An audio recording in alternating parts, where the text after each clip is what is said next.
Hello students, कैसे हैं आप सभी। Welcome back to Magnet Brains Hindi medium. मैं लाली वर्मा आप सभी विद्यार्थियों का बहुत बहुत स्वागत करती हूं और हर बार की तरह ये आशा भी करती हूं और प्रार्थना भी करती हूं कि आप जहां भी होंगे स्वस्थ होंगे, खुश होंगे और बहुत अच्छे से अपनी पढ़ाई भी कर रहे होंगे। स्वास्थ्य का ध्यान रखते हुए, खान पान का ध्यान रखते हुए, खेलने कूदने का, मनोरंजन का ध्यान रखते हुए बहुत अच्छे से पढ़ाई कर रहे होंगे और वीडियो देखने बैठ गए होंगे। प्रिय विद्यार्थियों, हमने अपनी पाठ्य पुस्तक किसलय भाग 2 के 6वें पाठ को शुरू कर दिया है, जिसका नाम है गंगा स्तुति। लिखा है विद्यापति जी ने। आशा करती हूं आपने वीडियो जरूर देखा होगा जिसमें हमने उसकी पाठ की व्याख्या की है और साथ ही साथ आपको यह भी पता है कि मैग्नेट ब्रेन्स के माध्यम से आपको सभी विषय की ऑनलाइन स्कूल एजुकेशन दी जाती है।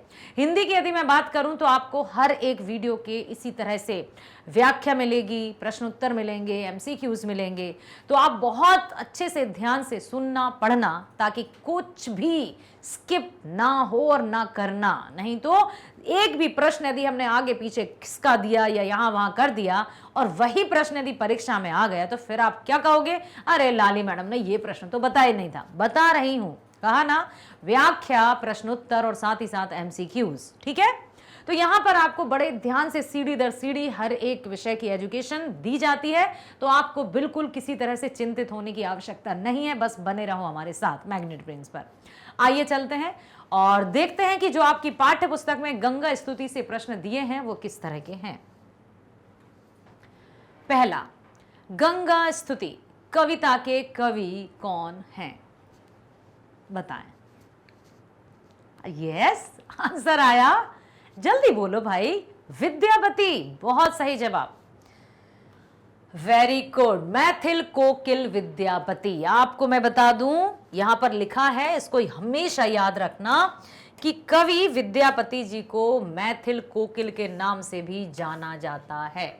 प्रश्न ये पूछा जा सकता है कि मैथिल कोकिल के नाम से किससे जाना जाता है, या फिर यह भी पूछा जा सकता है कि विद्यापति जी का एक और अन्य नाम क्या है।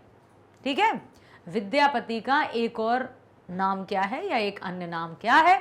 तो मैथिल कोकिल विद्यापति को ही कहा जाता है। मैथिल कोकिल का अर्थ, कवि विद्यापति जी मैथिली भाषा में भी रचना करते हैं, वो भी बहुत अच्छे तरीके से। आपकी रचनाएं जग जाहिर हैं और प्रेम और भक्ति पर आधारित आपकी रचनाएं होती हैं। अब हम चलते हैं अगले प्रश्न पर। गंगा के किनारे को छोड़ते समय कवि की आंखों से आंसू क्यों बह रहे थे? ये भी सही है। जब कवि गंगा का किनारा छोड़कर कहीं जा रहे थे तो उनकी आंखों से आंसू क्यों बह रहे थे? बताइए, क्या कारण था? बताएंगे आप?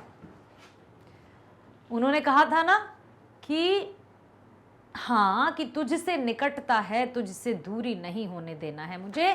पहली जो पंक्तियां थी उनमें यही लिखा है कि गंगा के किनारे पर रहकर कवि विद्यापति जी को जो आध्यात्मिक समझते हो, जिसको अंग्रेजी में कहते हैं स्पिरिचुअल पीस, शांति, गंगा के किनारे पर रहकर कवि विद्यापति जी को जो आध्यात्मिक सुख की अनुभूति हुई वो अनूठी है। अनुभूति, ठीक है, क्या हुई बेटा? गंगा किनारे रहकर कवि विद्यापति जी को अनुभूति हुई। वह अब कवि के लिए वास्तविक सुख था। अनुभूति मतलब जो अनुभव उन्होंने किया। तो गंगा के किनारे पर रहकर कवि विद्यापति को जो अनुभूति हुई वह कवि के लिए वास्तविक सुख था। वास्तविक सुख, कोई दिखावटी सुख नहीं, कोई भौतिक सुख नहीं, कोई ऐसा नहीं कि भाई गर्मी के दिन है तो एसी कूलर चल रहा है इसलिए सुख मिल रहा है, सर्दी के दिन है तो बहुत अच्छे गद्दे या बिस्तर मिल रहा है इसलिए सुख मिल रहा है, या हम कहीं शादी पार्टी में जा रहे हैं तो बहुत सारा खाना खाने पीने को मिल रहा है इसलिए सुख मिल रहा है। बल्कि वास्तविक सुख, संभवतः इस वास्तविक सुख से हम सभी अपरिचित रहते हैं। और वास्तविक सुख क्या है बेटा? सत्यम शिवम सुंदरम। ईश्वर सत्य है, सत्य ही शिव है और शिव ही सुंदर है। यहाँ शिव का अर्थ है परमात्मा। ठीक है, तो यहां पर कवि यही कहना चाहते हैं कि गंगा के किनारे पर रहकर कवि विद्यापति को जो आध्यात्मिक सुख की अनुभूति हुई वह अब कवि के लिए वास्तविक सुख था। अब कवि जब गंगा की निकटता को छोड़ रहा है तो उसके आंखों से आंसू आ गए। वो गंगा को नहीं छोड़ना चाहता, वो गंगा से दूरी नहीं बनाना चाहता। गंगा की दूरी मतलब गंगा से दूर होने पर डर रहा है, घबराहट हो रही है। ठीक है, तो गंगा के किनारे पर रहकर कवि विद्यापति को जो आध्यात्मिक सुख की अनुभूति हुई वह कवि के लिए वास्तविक सुख था।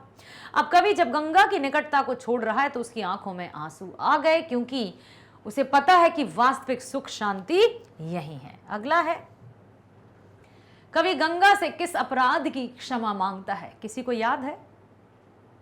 जिसने पहला वीडियो देखा है वो तुरंत इसका उत्तर दे सकता है, तो जल्दी बताइए। मेरे उत्तर चलो अभी मैं नहीं बता रही हूं, कमेंट सेक्शन में लिखिए कि कब कब कब कवि ने मां गंगा से क्षमा याचना की और किस बात के लिए। बताएं। हाँ, यस, अपने नाम के साथ कमेंट लिखना बेटा, ठीक है, कि हे गंगा मैया, मैंने तुझे अपने पैरों से स्पर्श किया, उसके लिए मुझे क्षमा करना। हे माता, हे मात गंगे, मुझे क्षमा करना। मैं तुझ में स्नान करना चाहता हूँ, मैं पवित्रता की तरफ बढ़ता हूँ, लेकिन मैंने तुझे अपने पैरों से स्पर्श किया, इसके लिए मुझे क्षमा करना। कवि स्नान काल में जो अपना पैर गंगा जल में रखे उसे वह अपराध मानता है और इसी के लिए क्षमा मांगता है। ठीक है, कविता की निम्नलिखित पंक्तियों को पूरा कीजिए। की करब जप तप जोग ध्याने, आगे क्या होगी? जन्म कृतारथ एक ही स्नाने। अब समझ में आया? स्नाने का अर्थ समझ में आया? स्नान। की करब जप तप जोग ध्याने मतलब जप तप योग ध्यान करने की क्या आवश्यकता है? जब आप में एक ही बार स्नान करने से, एक बार स्नान करने से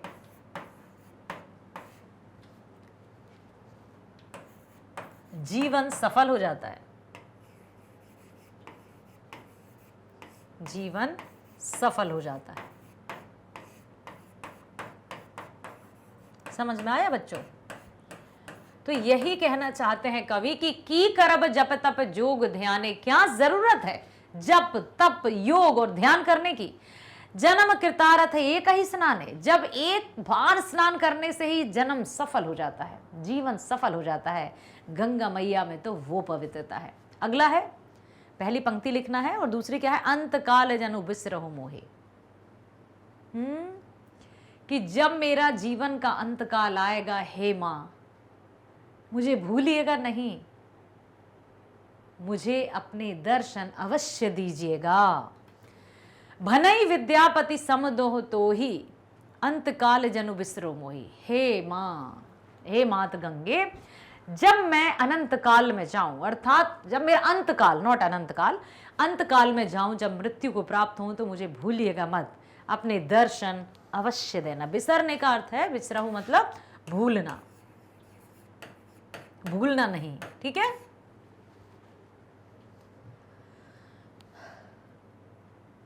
अब है, इस पाठ का शीर्षक गंगा स्तुति है और गंगा को भागीरथी, भागीरथी भी कहा जाता है और जाह्नवी भी कहा जाता है। क्या बताना मुझे? जाह्नवी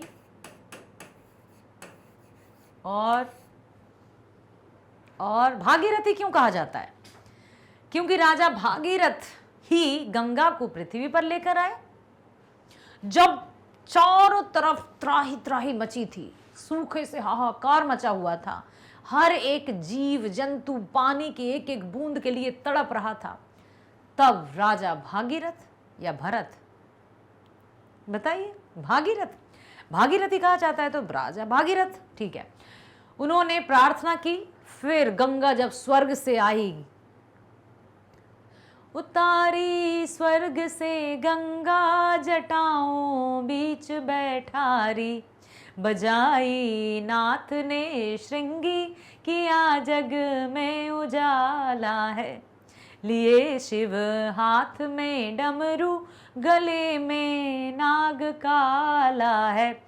अब गंगा का जो वेग था, जो स्पीड थी, जो गति थी, वो इतनी भयंकर थी कि पूरी सृष्टि बह जाती।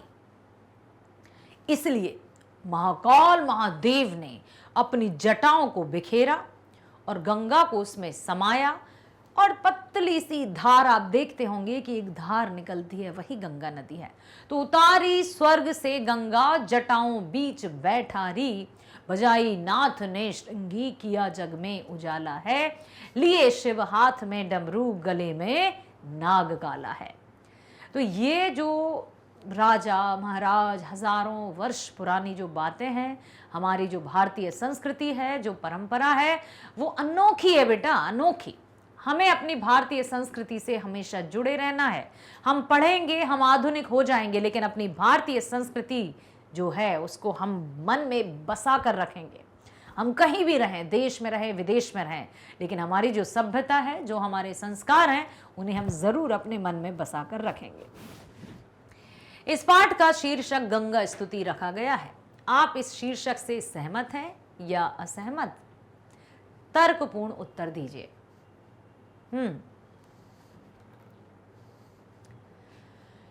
इस पाठ का शीर्षक गंगा स्तुति रखा गया है। इस शीर्षक से हम पूर्ण रूप से सहमत हैं, क्योंकि कवि विद्यापति अपने इस इष्ट देवी गंगा से संपूर्ण कविता में मात्र प्रार्थना ही तो करते हैं। इस कविता में विद्यापति जी ने गंगा मैया से स्तुति ही तो की है। स्तुति का अर्थ क्या है? प्रार्थना। तो ये बिल्कुल शीर्षक सही है। गंगा के अतिरिक्त अन्य नदियां भी हमारे जीवन के लिए, इन नदियों का हमारे जीवन में क्या महत्व है उल्लेख कीजिए। गंगा नदी के अलावा और भी बहुत सारी नदियां हैं। कौन कौन सी नदियां हैं? गंगा सबसे पहले नाम आता है, गंगा, यमुना, सरस्वती, कृष्णा, कावेरी, नर्मदा। और कौन कौन सी नदियां हैं? बताइए। बेतवा नदी है और सोन नदी है बिहार में। बहुत सारी ऐसी कई नदियां हैं जो हमारे प्यास बुझाती हैं, मनुष्य जीवन को या इस प्रकृति को हरा भरा रखती हैं, अपना जल देती हैं, परोपकार की भावना रखती है। तभी तो कहा जाता है कि वृक्ष कबहु ना फल भके, सरोवर पियहि ना पानी। वृक्ष और जो जलाशय रहते हैं वो हमेशा परोपकार करते रहते हैं। गंगा के अतिरिक्त अन्य नदियां भी हमारे जीवन के लिए उपयोगी हैं, क्योंकि इन नदियों का हमारे दैनिक जीवन में बहुत महत्व है। कैसा? नदियों में हम स्नान करते हैं, नदियों का पानी पीने के काम में भी आता है, नदियों के जल से सिंचाई होती है, नदियों के पानी से बिजली उत्पादन होता है, नदियों के रास्ते से व्यापार भी होता है, और नदियों के रास्ते से हम यात्रा भी तो करते हैं। नाव में सवार होना है, कहीं कोई किनारे किनारे जब हम चले जाते हैं तो एक छोर से दूसरी छोर।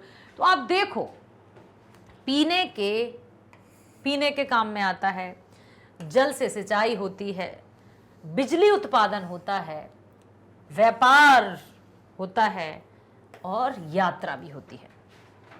तो पीने का पानी, सिंचाई, बिजली उत्पादन, व्यापार का रास्ता और यात्रा, तो ये सब हैं हमारे नदियों का उपयोग हमारे जीवन में। निम्नलिखित शब्दों के पर्याय लिखिए। पर्यायवाची अर्थात कि और इन, अच्छा, ये जो शब्द आए हैं आपकी गंगा स्तुति कविता में, इन पंक्तियों में जो विद्यापति जी ने लिखी हैं, उनके अर्थ क्या है? पाओल, प्राप्त किया, पाया, छोड़ित, छोड़ते, त्यागते, ठीक है, समदओ, मनाऊं, विनिमव। सननी स्नान, नहाना, पाय, पाद, चरण, पैर। कि क्षमा करना माते, जब मैं स्नान करने जाता हूं तो तुझ में अपना, तेरे पवित्र जल से अपने, मतलब मेरे पैरों से तेरे पवित्र जल का स्पर्श कर लेता हूं, मुझे क्षमा करना मां। ये कहना चाहते हैं कवि। बहुत बढ़िया, आशा करती हूँ बहुत ध्यान से सुन लिया है, समझ लिया है। और यदि और भी इसके अतिरिक्त कोई प्रश्न आपके मस्तिष्क में उभर रहे हो, कमेंट सेक्शन में लिखिए। मैं जब भी आपके कमेंट देखूंगी, और हाँ, अपने कमेंट बेटा नाम के साथ ज़रूर लिखना, ताकि मैं आपको नाम के साथ बुला सकूं। प्रिय विद्यार्थियों, इसी तरह से आपको बने रहना है हमारे साथ मैग्नेट ब्रेन्स पर, जो आपको कक्षा 7वीं से 12वीं तक की online school education 100% free provide करता है। किसी भी तरह का आपको कोई डरने की आवश्यकता नहीं है, किसी भी तरह से चिंता होने की आवश्यकता नहीं है, चिंतित होने की आवश्यकता नहीं है। मैग्नेट ब्रेन्स है आपके लिए। तो बने रहिए हमारे साथ, मिलते हैं नेक्स्ट वीडियो में। स्वस्थ रहिए, खुश रहिए, bye bye, thank you so much.